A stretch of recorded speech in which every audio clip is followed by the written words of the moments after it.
Hi, this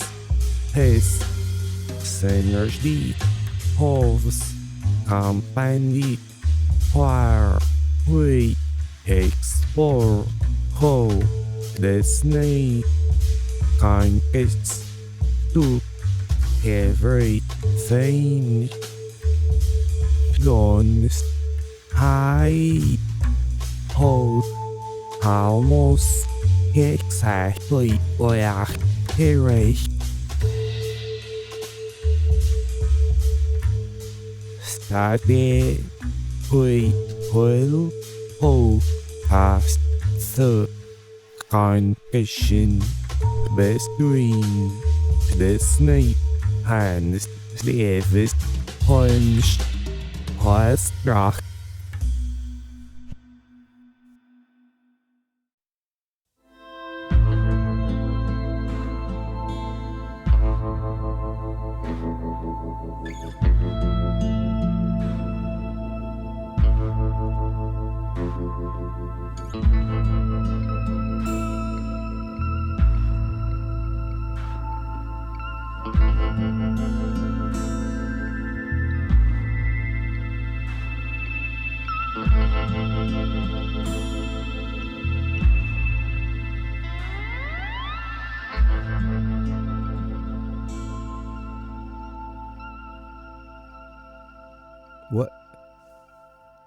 What was that? Ooh. Anyway, today we are taking a look at the late filmmaker, director, musician, and artist David Lynch and his connections to Disney. David Lynch's films are really special to me. My friends and I were really into everything he did back when we were in college, and we soaked up anything we could get our hands on. From short films like Lamp, animation like Dumbland, we even watched his fragrance commercials. We read his Angriest Dog in the World comic strips, and we soaked up his feature-length films from Eraserhead to Inland Empire. I was actually able to attend the Chicago premiere of Inland Empire at the Music Box Theater, and David Lynch was there to introduce the film. It was amazing. But best of all, we held his television masterpiece, Twin Peaks, in the highest esteem. So you could imagine I was super sad to hear that he had passed last month. And of course I wanted to pay him a deserving tribute. And I do this show where I take a look at how Disney connects to everything. So I have gathered all the ways that I could find where David Lynch connects to Disney. And it's not always straightforward, except when it is, and then it's a straight story. If you're not familiar with David Lynch, he's not very Disney. Not at all. What I mean is his films, his art, his music, they're dark, they're surreal, and they're often uncomfortable to watch. His first short film was called 6 Men Getting Sick 6 Times, and it is what it sounds like. But like a Disney film, there is a magic to a David Lynch film. Like a colorful Disney movie, there are some beautiful, saturated colors in David Lynch films. And like Disney, David Lynch deals in fantasy. But where Walt Disney loved to focus on a nostalgic, idealized version in the stories he told, like the pleasant small-town life of Main Street, USA, David Lynch takes it the opposite way, like in his 1986 film Blue Velvet. He shows off the dangerous, seedy underbelly of the idyllic suburbs that we all perceive to be safe. But it's like this. Cinderella sang a dream is a wish your heart makes when you're fast asleep, and she was singing about her happily ever after. David Lynch is best when he is telling a dreamlike story in his film, but his dreams are not wishes your heart made. They're more like beautiful fever dreams that leave you confused and guessing, wanting to revisit them to try to make sense of it all. Not a happy ending, and even sometimes an unresolved, uneasy feeling at the end. But the truth is, dreams can really be either way. David Lynch got his start in short films in the late 1960s, and for the next decade he would use the format to hone his craft. These short films paved the way for his breakout feature-length film in 1977, Eraserhead. Eraserhead is a deeply unsettling and abstract journey that feels more like a waking dream than a traditional story. It follows Henry Spencer as he grapples with becoming a parent. Eraserhead offers a surreal, nightmarish exploration of fear, isolation, and the anxieties of parenthood, set in a haunting industrial world. Eraserhead had a slow box office burn. Its first showing was just to a handful of people, but then it found its footing as a midnight movie. People absolutely loved it or absolutely hated it, but a lot of the people who seemed to get it were filmmaking people themselves. They understood the strange genius that David Lynch had. One of these people was Mel Brooks. You know him from classics like Blazing Saddles, The History of the World Part 1, Spaceballs, Robin Hood Men in Tights. Mel Brooks is comedy royalty. Brooks was working on doing some more serious projects through his production company, Brooks Films. He was working on a biographical film of Joseph Merrick, who was called The Elephant Man. He needed a director, and he chose David Lynch, based on a suggestion from his co-producer Jonathan Sanger. Sanger showed Brooks Eraserhead, and it was a done deal. Released in 1980, The Elephant Man was directed by David Lynch. It's a heartbreaking biographical drama based on the true story of Joseph Merrick, referred to as John Merrick in the film. Set in Victorian England, the film follows Merrick, a severely disfigured man, as he escapes a life of exploitation in a freak show with the help of a compassionate surgeon. As Merrick becomes accepted by London society, his humanity, intelligence, and gentle spirit shine through, challenging prejudices and evoking empathy. The film is celebrated for its haunting atmosphere and powerful performances, particularly by John Hurt and Anthony Hopkins, and it's known for its exploration of dignity and humanity. Mel Brooks had some trouble getting a major studio to support the film. He was known for comedy, and this movie was the opposite. So many studios turned him down. When Mel Brooks pitched the film to Warner Brothers, Frank Wells thought he was performing some sort of a strange joke and making up the concept on the spot just to string them along. He didn't think it was a real movie. Of course, Frank Wells would go on to become half of the Hollywood duo that would save Disney in 1984. Speaking of which, Michael Eisner, the other half of that duo, and my favorite Disney CEO, was at Paramount at the time that Mel Brooks was shopping around The Elephant Man. And he was the one to understand the vision that Mel Brooks pitched for the movie. He greenlit The Elephant Man, and it really paid off when the movie received 8 Academy Award nominations. The attention rocketed David Lynch into the Hollywood mainstream. He was the hot new director in town, and David Lynch was approached to direct tons of big-budget films. And one of the most high-profile offers he got was from Disney legend George Lucas. David Lynch was offered the role as the director of the 3rd installment of the original Star Wars trilogy, The Return of the Jedi. George Lucas had directed the first film, but he enlisted Irvin Kershner to direct The Empire Strikes Back. This way, Lucas could have more of the ability to oversee the whole operation. Kershner wasn't going to come back for the 3rd movie, so George Lucas was looking for someone who could be up for the task. David Lynch tells the story of how he was invited out to Northern California to meet with George Lucas, and he knew it probably wasn't the best fit for him, but the meeting with George Lucas would be a great opportunity. In his account, he started getting overwhelmed by Wookiees and all sorts of creatures that George Lucas was showing him, and he left the dinner table with a headache to call his agent and say that he just couldn't take this Star Wars job.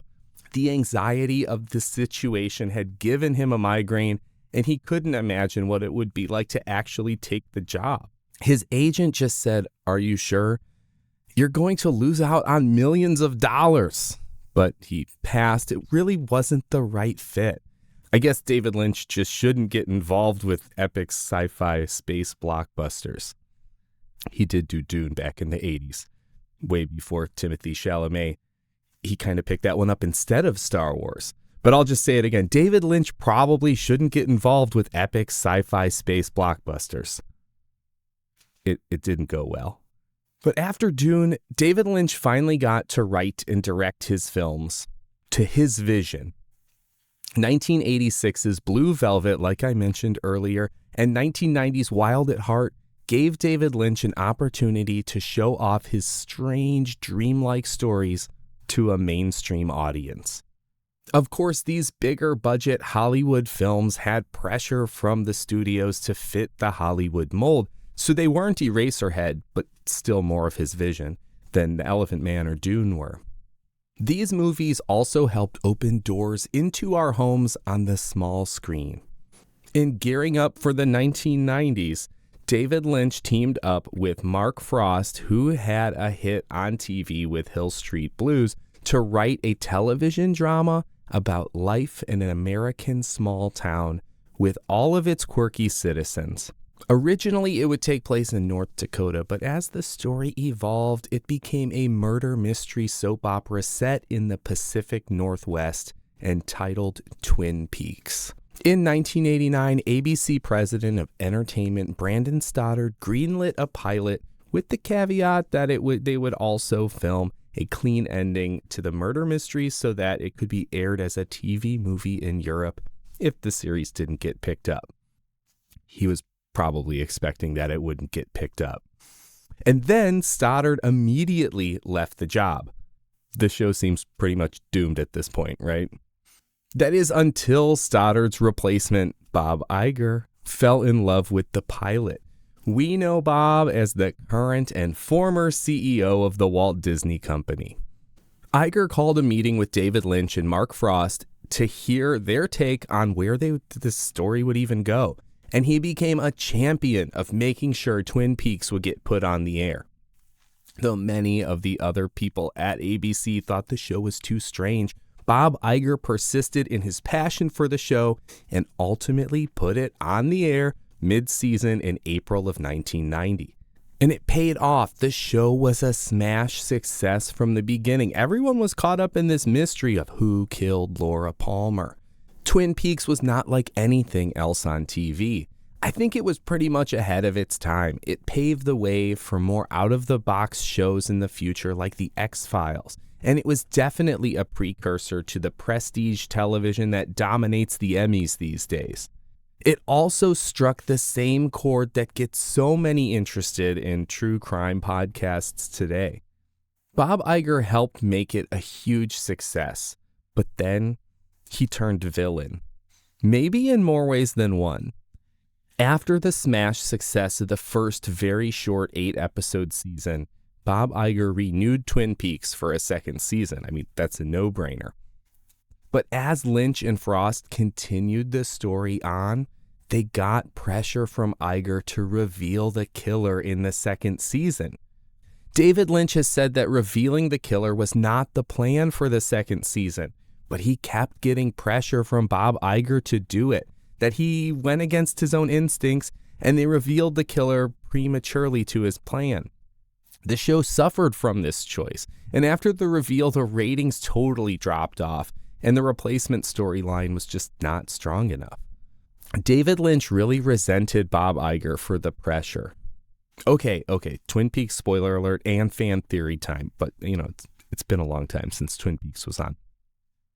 The murder mystery of Laura Palmer involves a demonic spirit named Bob. The character Bob wasn't given a name in the series until much later, like after Iger pressured David Lynch. Some claim that Bob is named after Bob's Big Boy restaurant where David Lynch and his daughter would eat regularly, but I kind of wonder if the demonic spirit with a hand in Laura Palmer's demise wasn't named after the ABC executive with a hand in the show's demise. Any way you slice it, Twin Peaks is a damn fine show. Barely a year after its hot premiere, though, Twin Peaks had fizzled off the air. And in 1992, David Lynch did try out another TV show with ABC, and this time it was a sitcom. On the Air was about a 1950s variety show and its on and off camera antics that would happen in the name of getting their show on the air. It lasted 3 episodes in the summer of 1992. Throughout the 1990s, David Lynch attempted more television. He made another cult status movie, Lost Highway, and he made a slew of commercials. So far in this story, he's only had brushes with Disney executives before they were at Disney, and he did have a run-in with a future Disney legend, but not so much direct connection to Disney. But that all changed because in 1999, David Lynch made a Disney movie. The Straight Story isn't the most famous Disney movie, and it's not the most famous David Lynch movie either, but it is a great movie in my opinion, and you should go watch it. And if you squint while watching it, you can see the DNA that Disney and David Lynch actually do share in this movie. 1999's The Straight Story is a heartfelt, meditative road movie based on a true story. The film follows Elvin Straight, played by Richard Farnsworth, an elderly man who embarks on a 240-mile journey from Iowa to Wisconsin to reconcile with his estranged and ailing brother, played by Harry Dean Stanton. Because Elvin can't drive due to his poor eyesight, he makes the trip on a small John Deere riding lawnmower, encountering kind strangers and reflecting on his past along the way. The Straight Story is a slow-paced, deeply emotional tale about family, perseverance, and the quiet beauty of rural America. In essence, The Straight Story may lack the surreal horror of David Lynch's more famous works, but it carries his signature themes of small-town America, a longing for human connection, and the profound within the ordinary. You can also argue that this is a Disney-fied David Lynch movie, and Disney did release it after all, but David Lynch's Disney project could probably only happen the way that this film did. When David Lynch read this script, he instantly knew that he had to direct this movie, and when they started filming and production, it was shot totally independently. It wasn't until the movie was complete and it was shown at some film festivals that studios caught wind. When president of Walt Disney Studios Peter Schneider watched the movie, he knew he needed it for Disney. He said that it was already a fully formed Disney movie with its heartfelt reunion between brothers and a Midwestern lawnmower odyssey adventure. The movie debuted at the Cannes Film Festival, and it is David Lynch's only movie to receive a G rating. It is a Disney after all. General audience is pretty much their bread and butter. David Lynch had learned some lessons from working on big Hollywood movies, and it's very similar to how he felt about rejecting that Star Wars job. In order for him to make something that he wanted to work on, and something so Lynchian to the full extent, he needed to be fully invested and not be bothered from outside sources. In this same way, he really resented the fact that Bob Iger pressured him to change his vision for Twin Peaks. He needed to work independently. And if he had made this movie, The Straight Story, with Disney from the start, the stress of the studio scrutiny would have probably inhibited his creativity. David Lynch needs total control. David Lynch's creativity, though, was not limited to movies. He was an artist and a musician as well. And his music led him into another Disney connection. Let's reverse a little bit back to 1998. David Lynch had been asked to collaborate and produce an album with Scottish fiddle player Jocelyn Montgomery. They had made Lux Vivens, an album of 12th century verses by German composer and mystic Hildegard von Bingen. Of course, David Lynch added lots of harsh electronic sounds and ambient soundscapes. And the album was released on Mammoth Records, Disney's Mammoth Records. Just a year before the album's release, Disney's Buena Vista Music Group acquired Mammoth to get its catalog of alternative artists, including the Squirrel Nut Zippers, because swing was the thing in 1997. So David Lynch, with a Disney-released album, Mammoth Records anyway, and a Disney-released movie, all he needed was just a Disney-released TV show, and he'd have the whole trifecta of Disney-branded content. And it really almost happened.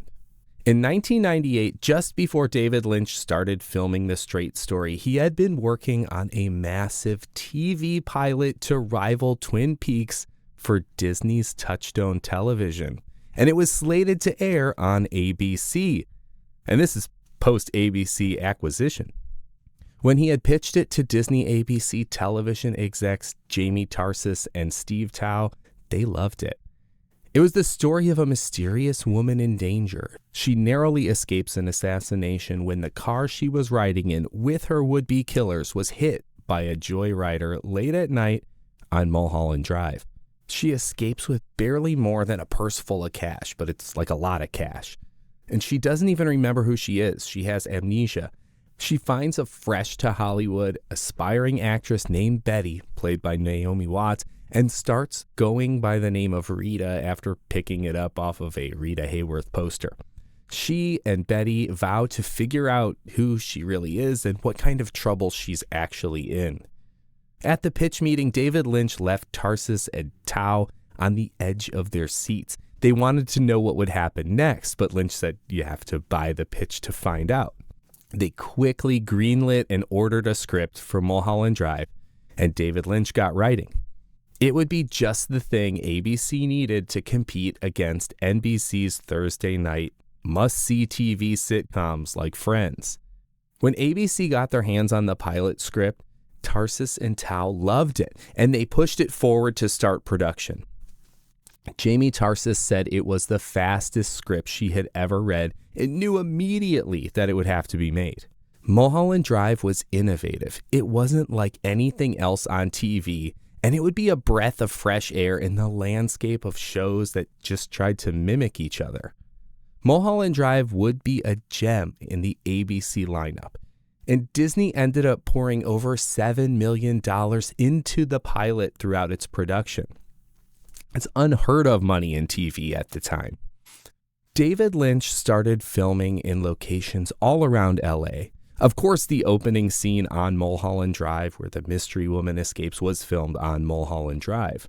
But as Betty and Rita investigate who Rita really is, they find themselves at the Sierra Bonita apartment complex, which has a big Disney connection.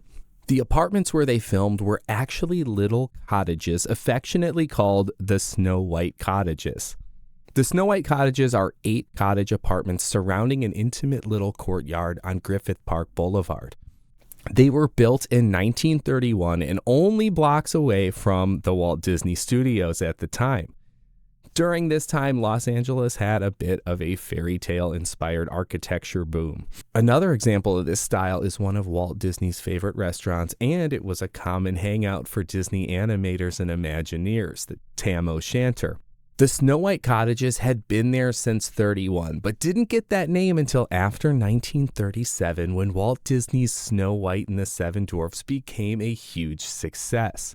Life inspires art, and that art inspires life because it's said that these cottages that Walt and his animators passed daily on the way to and from work actually inspired the story and design of the movie Snow White. It's also rumored that during the late 1930s, when Disney was outgrowing the nearby original Disney studios, they rented space in these cottages for artists to animate classics like Snow White. So to recap, David Lynch chose the filming location of the Snow White Cottages that were named for Disney's first animated masterpiece and the location where some Disney animators worked on the film itself. And these were some of the locations that were inspiration for Walt Disney's storytelling and design of the movie Snow White. Back to Mulholland Drive. David Lynch filmed the pilot with his total creative control and vision, and it ended up being almost 2 hours long. It followed his pacing and showed his Lynchian imagery. ABC's Tarsis and Tao came into it excited, but left the first screening feeling confused. It didn't fit the mold of what they usually put on TV, and a pilot over an hour was unheard of to them. But wait, didn't they like Mulholland Drive because it was different? Unfortunately, the comfort of formulaic television seemed to have gotten the best of them.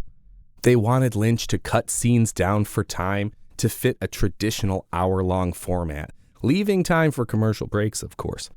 ABC standards and practices wanted less on-screen smoking and less of the Lynchian imagery like the close-ups on dog poop that he had included. David Lynch felt the creative vice closing in. He didn't want to follow the laundry list of changes and cuts that ABC was imposing. It was turning out to be another Twin Peaks, Laura Palmer's Killer and Bob Iger situation, and he wouldn't let that happen. David Lynch made an appeal to let Disney CEO at the time, Michael Eisner, see it, stating, "If Michael Eisner saw this, I can't believe he wouldn't dig it."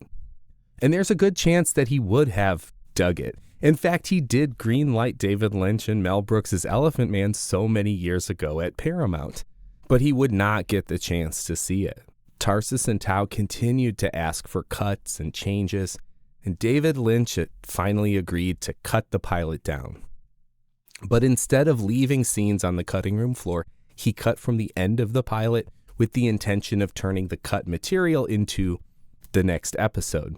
He disregarded the rest of the suggested changes and ended up with a shorter version of the first half of his intended pilot. Ultimately, ABC decided to scrap the entire project, but David Lynch couldn't let it go. He reshot some of the scenes, teased out the rest of the story, and put it into a feature-length film.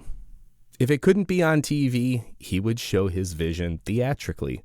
And anyway, this experience made him swear off television for a very long time. Mulholland Drive, the movie, premiered at the 2001 Cannes Film Festival and was released theatrically later by Studio Canal and Universal Pictures. It became a critical success. David Lynch was nominated for Best Director at the Academy Awards, and the movie received 4 Golden Globe nominations, and the Los Angeles Film Critics Association named it the film of the decade.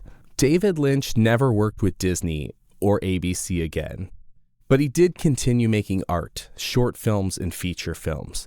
He did actually return to television to give his unfinished vision for Twin Peaks Redemption in 2017, but this time the show aired on Showtime. Cable prestige television is probably where David Lynch TV belongs. David Lynch has had some fans who became filmmakers and went on to make projects for Disney that were inspired by his stories. Mark Cherry cited Twin Peaks as an inspiration for his ABC Studios show, Desperate Housewives, and it owes a lot of its aesthetic to Blue Velvet's underlying darkness in the picturesque suburbs. It also is filled with stars who appeared in David Lynch projects. Kyle MacLachlan starred as Orson Hodges in Desperate Housewives. He had starring roles in David Lynch's Dune, Blue Velvet, and Twin Peaks. Brenda Strong played Mary Alice Young in Desperate Housewives and was murdered in the first episode and became the narrator for the remainder of the show. She also had a role in Twin Peaks, another show where a murder in the first episode sets the story, and the victim, though dead, has a major role in the series. In fact, originally Mark Cherry wanted to cast Cheryl Lee, who played the murdered Laura Palmer in Twin Peaks, as Mary Alice Young. That would have really connected these shows, but I'm guessing that Cheryl Lee didn't want to be typecast as an important murder victim. Another show that owes a lot to Twin Peaks is Disney XD's Gravity Falls. Gravity Falls and Twin Peaks share a quirky, mysterious Pacific Northwest small-town forest setting filled with eccentric characters and hidden supernatural elements. Both series center around an outsider coming in and uncovering strange occurrences with cryptic clues, secret societies, and eerie conspiracies lurking beneath the surface. While Twin Peaks leans into surreal horror and noir, Gravity Falls balances its mystery with humor and adventure, making it a more family-friendly take on similar themes. Gravity Falls creator Alex Hirsch actually approached David Lynch about voicing the show's villainous character Bill Cipher. David Lynch did not accept the role, but could you imagine? That would have been a dream, a Lynchian dream. In January of 2025, David Lynch passed away due to complications from emphysema when he was attempting to leave his home during the Southern California wildfires. Fans of David Lynch will continue to mourn his loss, but also to spread the word of his beloved cult status projects. With the man behind the symbolism gone, we will only be able to guess at what his vision actually was, his total creative control.